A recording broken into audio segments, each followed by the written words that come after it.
होता है, पर फैक्ट खूब सारे होते हैं। थोड़ा सा ध्यान से समझना, पढ़ने की कोशिश करना।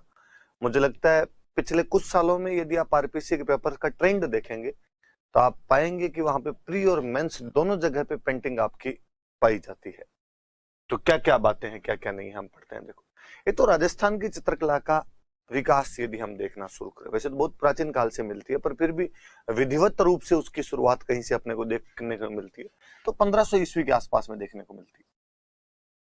1500 एडी के आसपास में, 1500 ईस्वी के आसपास में राजस्थान की चित्रकला का हमें विधिवत विकास, सिस्टमेटिक डेवलपमेंट वहां से दिखाई देता है। इस चित्रकला पे शुरुआत से ही जैन चित्रकला का प्रभाव रहा, गुजरात चित्रकला का प्रभाव रहा, अपभ्रंश शैली का प्रभाव रहा। अपभ्रंश का प्रयोग हम दो जगह पढ़ेंगे, भाषा के अंदर भी हम एक अपभ्रंश शैली पढ़ते हैं, चित्रकला में भी अपभ्रंश शैली पढ़ते हैं। वास्तव में जो क्लासिकल फॉर्म हुआ करती थी, भले वो लिटरेचर की थी, भले वो पेंटिंग की थी, जब उसमें थोड़ी विकृति आनी शुरू हुई, वो थोड़ी बिगड़नी शुरू हुई, वो जो शैलियां बनी थी अलग अलग, उनको हम अपभ्रंश कहते हैं। कि कभी हम कहते हैं कि हमारी संस्कृत भाषा चलती थी, प्राकृत भाषा चलती थी, और कालांतर में जब लोक भाषाओं का विकास होने लगा, हम उनको अपभ्रंश भाषाएं कहते हैं।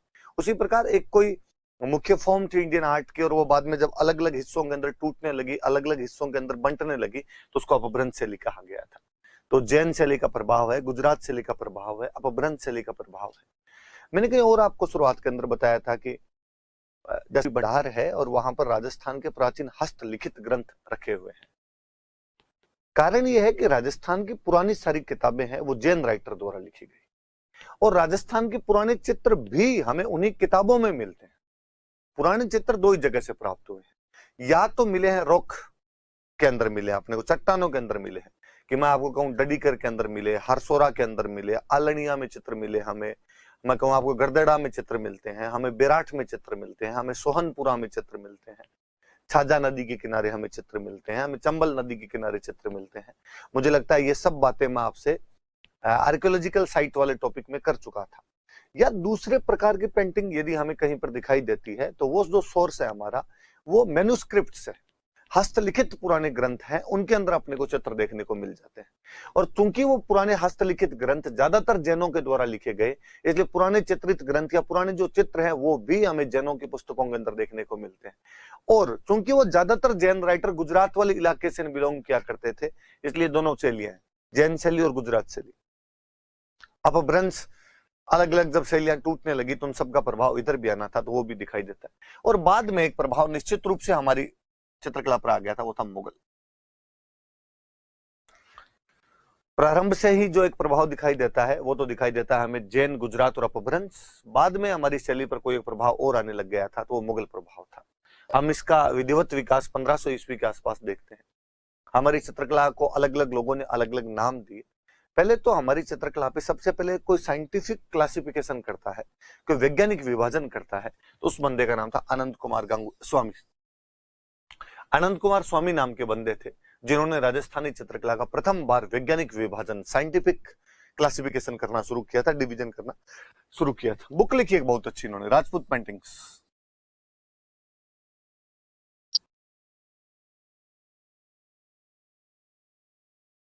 राजपूत पेंटिंग्स नाम की बुक लिखी हुई है इनकी, अनंत कुमार स्वामी की, याद रखना कोई पूछ लेगा। 1916 की बुक है, 1916 की बुक।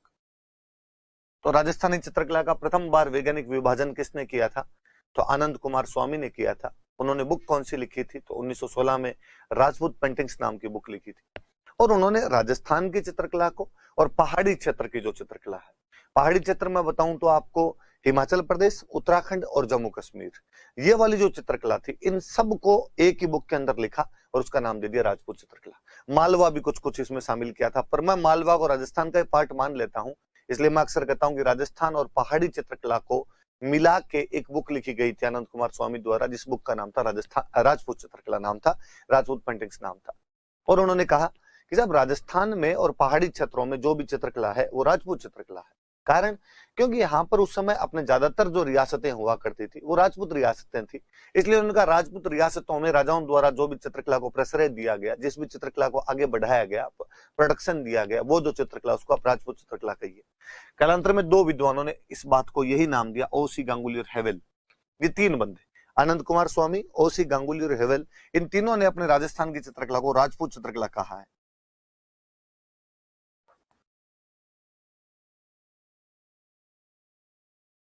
ये तीनों इसको राजपूत चित्रकला कहते हैं। एक और विद्वान व्यक्ति है डब्ल्यू.एच. ब्राउन, जिन्होंने एक बहुत अच्छी बुक लिखी इंडियन पेंटिंग्स। ये कह रहे हैं राजपूत आर्ट, इन्होंने इसको राजपूत कला नाम दे दिया था।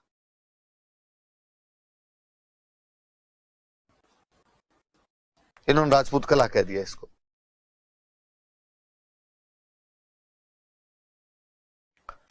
एच.सी. मेहता है, एक बुक लिखी study in Indian painting, study in Indian painting.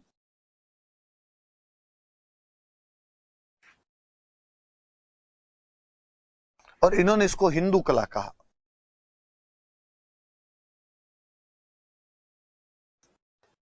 फिर सब के लास्ट में आए अपने राय कृष्ण दास, इन सब के मतों का खंडन करते हुए कहते हैं कि भाई साहब, जम्मू कश्मीर, हिमाचल, उत्तराखंड वाली चित्रकला से हमारा क्या लेना देना है?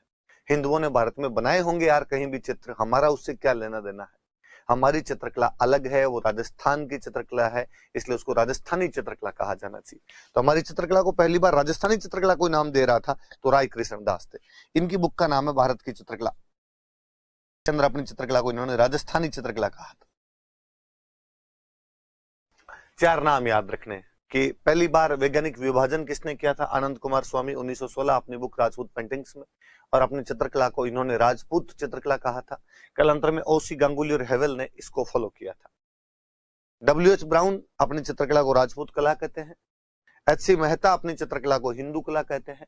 इन सभी के मतों का खंडन करते हुए राय कृष्ण दास अपनी चित्रकला को राजस्थानी चित्रकला कहते हैं। इन लोगों की बुक्स के नाम है, डब्ल्यू.एच. ब्राउन की बुक इंडियन पेंटिंग्स, एच.सी. मेहता की बुक का नाम स्टडी इन इंडियन पेंटिंग्स, और राय कृष्ण दास की बुक का नाम है भारत की चित्रकला।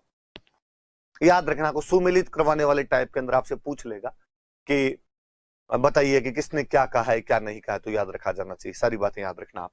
और आनंद कुमार स्वामी ने जब राजपूत पेंटिंग्स लिखी थी तो इसमें न केवल राजस्थान की पेंटिंग्स को शामिल किया गया था, बल्कि पहाड़ी क्षेत्रों की जो चित्रकला थी उसको भी शामिल कर लिया गया था।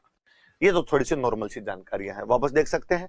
1500 ईस्वी में राजस्थानी चित्रकला का विधिवत विकास प्रारंभ होता है, जिस पर प्रारंभ से ही जैन, गुजरात और अपभ्रंश शैली का प्रभाव दिखाई देता है, जो कालांतर में मुगल शैली से भी प्रभावित हुई थी। अलग अलग लोगों ने उसके अलग अलग नाम दिए थे, जो मैंने आपको बता दिए। हम आगे बढ़े। आनंद कुमार स्वामी की बुक है राजपूत पेंटिंग, जिसके अंदर इन्होंने न केवल राजस्थान, पहाड़ी चित्रकला को भी शामिल कर लिया था।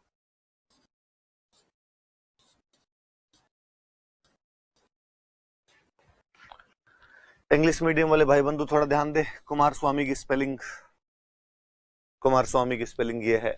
हालांकि आप पता नहीं नोट्स बनाएंगे कि नहीं बनाएंगे, पीडीएफ ही देखेंगे शायद, वहां पर आप डायरेक्टली नोट्स नहीं बनाते आप, पर बनाओ यदि कोई तो वो देख लेना कि भाई कुमार स्वामी की स्पेलिंग ये है। तो ये राजपूत पेंटिंग बुक है आनंद कुमार स्वामी की। याद रखना, पेपर में क्वेश्चन आने की अधिकतम संभावना यही है। आनंद कुमार स्वामी की ये बुक 1916 के अंदर लिखी गई थी। आनंद कुमार स्वामी पहली बार अपनी राजस्थानी चित्रकला का साइंटिफिक डिवीजन करते हैं, वैज्ञानिक विभाजन करते हैं, और इसमें न केवल राजस्थान बल्कि पहाड़ी क्षेत्र की चित्रकला को भी समाहित करते हैं। राजस्थान की चित्रकला का वर्गीकरण, classification of painting schools of Rajasthan. हम बेसिकली राजस्थान की चित्रकला को दो भागों में बांटना चाहते हैं। हम कहते हैं कि एक तो भौगोलिक आधार पे, या हम कहते हैं सांस्कृतिक आधार पे, जियोग्राफिकल या कल्चरल। राजस्थान को आप ज्योग्राफिकली देख लेना या राजस्थान को आप कल्चरली देख लेना। आप राजस्थान में चार भूभाग पाएंगे, मेवाड़, मारवाड़, ढूंढाड़ और हाड़ौती। ये चार जो है राजस्थान के मुख्य भूभाग है।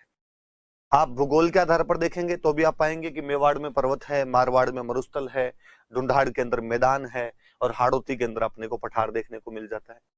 आप कल्चरल आधार पर देखेंगे तो भी आप इनमें थोड़ा थोड़ा फर्क पाएंगे कि मेवाड़ की थोड़ी कल्चर अलग है, मारवाड़ की अलग है, ढूंढाड़ की अलग और हाड़ौती की अलग है। तो हम चित्रकला पर भी दो ही प्रभाव पड़ सकते हैं, या तो चित्रकला पर वहां के भूगोल का प्रभाव होगा, या वहां के चित्रकला पर कल्चर का प्रभाव होगा। तो हमने चित्रकला को भी इन चार भागों के अंदर बांट लिया। अब इन चार के हमने सब डिवीजन और कर दी, सब क्लासिफिकेशन और कर दी। जैसे जब हम मेवाड़ पढ़ेंगे तो हम पढ़ेंगे कि महाराणा प्रताप के टाइम में चावंड में चित्र बनने शुरू हुए थे, जो कालांतर में उदयपुर में भी जारी रहे। फिर एक हम पढ़ लेंगे नाथद्वारा में कैसी पेंटिंग बनाएगी, फिर एक हम पढ़ लेंगे कि देवगढ़ ठिकाने की पेंटिंग कैसी थी। हम जब मारवाड़ पढ़ेंगे तो हम पढ़ेंगे कि जोधपुर में कैसी पेंटिंग बन रही थी। हम पढ़ेंगे कि बीकानेर वाले कैसी पेंटिंग बना रहे थे, किशनगढ़ में कैसी पेंटिंग बन रही थी। ये 3 तो राठौड़ों की रियासतें ही हो गई। फिर थोड़े बहुत हम पढ़ लेंगे नागौर में कैसे बने थे, जैसलमेर के चित्र कैसे हैं। हम ये भी देख लेंगे कि अजमेर के चित्र कैसे हैं।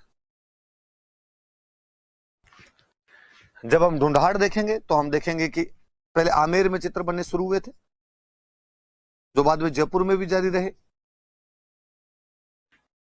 अलग होकर रियासत बनी अलवर, तो यहां के चित्र। शेखावटी वाले पंच पाने थे तो शेखावटी के चित्र। और जयपुर का एक ठिकाना पड़ता था उनियारा, उनियारा के चित्र। हाड़ौती में हम देख लेंगे कि पहले एक रियासत हुआ करती थी बूंदी, बूंदी से टूट के बनी कोटा, कोटा से टूट के बन गई झालावाड़।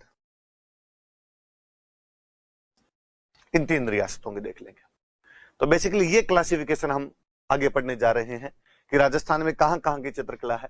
तो बेसिकली 4 तौर पे भौगोलिक एवं सांस्कृतिक आधार पर मेवाड़, मारवाड़, ढूंढाड़ और हाड़ौती। मेवाड़ में हम इसे चावंड उदयपुर वाली, नाथद्वारा और देवगढ़ चित्रकला में बांटेंगे। मारवाड़ में 3 राठौड़ रियासत हैं, जोधपुर, बीकानेर, किशनगढ़। फिर आपके नागौर, जैसलमेर और अजमेर की चित्रकला। हम इसको ढूंढाड़ में आमेर या जयपुर की चित्रकला, अलवर की चित्रकला, शेखावटी और उनियारा ठिकाने की चित्रकला। हम इसको हाड़ौती में बूंदी की चित्रकला, कोटा की चित्रकला और झालावाड़ की चित्रकलाओं में अलग अलग बांट के पढ़ेंगे। अभी मैंने बताया आपको कि राजस्थान के जो प्राचीन चित्रित ग्रंथ है, मैं एक दिन बता चुका था आपको कि जैसलमेर के अंदर जिनभद्र सूरी भंडार, जैसलमेर का जो जिनभद्र सूरी भंडार है उसमें राजस्थान के प्राचीन चित्र रखे हैं, चित्रित ग्रंथ रखे हुए। ये देखिए आप, एक साइड के अंदर लिखा हुआ है, एक साइड में पेंटिंग बनी हुई है। एक साइड में लिखते थे, एक साइड में पेंटिंग बना लिया करते थे। इस प्रकार के जो ग्रंथ हुआ करते थे इनको प्राचीन चित्रित ग्रंथ कहा करते थे। और वो जो प्राचीन चित्रित ग्रंथ है उनके अपने पास कुछ एग्जाम्पल है कि कौन कौन से ग्रंथ अपने को दिखाई देते हैं, कौन कौन से ग्रंथ है वो। वृत्ति, एक ग्रंथ का नाम है 10 वेकालिका सूत्र सूरी। सर ये जो पुराने ग्रंथ है ये जैसलमेर के जिनभद्र सूरी भंडार में रखे हुए हैं। जिनभद्र सूरी से फिर आपको पता चल रहा है कि जैनों की किताबों का एक भंडार है वहां पर। तो राजस्थान के प्राचीन चित्रित ग्रंथ यदि कोई आपसे पूछ ले कौन से हैं, तो ओग, निरुक्ति, वृत्ति और 10 वेकालिका सूत्र चूर्णी है। 1060 ईस्वी के आसपास के चित्र बताए जाते हैं कि साहब 1060 ईस्वी के आसपास के थे। कहां है? तो जैसलमेर के जिनभद्र सूरी भंडार में। क्या नाम है? तो ओग, निरुक्ति, वृत्ति और 10 वेकालिका सूत्र चूर्णी नाम के ग्रंथ है जो यहाँ पर अपने को पाए जाते हैं। ये अपना इंट्रोडक्शन शुरुआत कर राजस्थान की चित्रकला के बारे में मोटी मोटी सी बात है।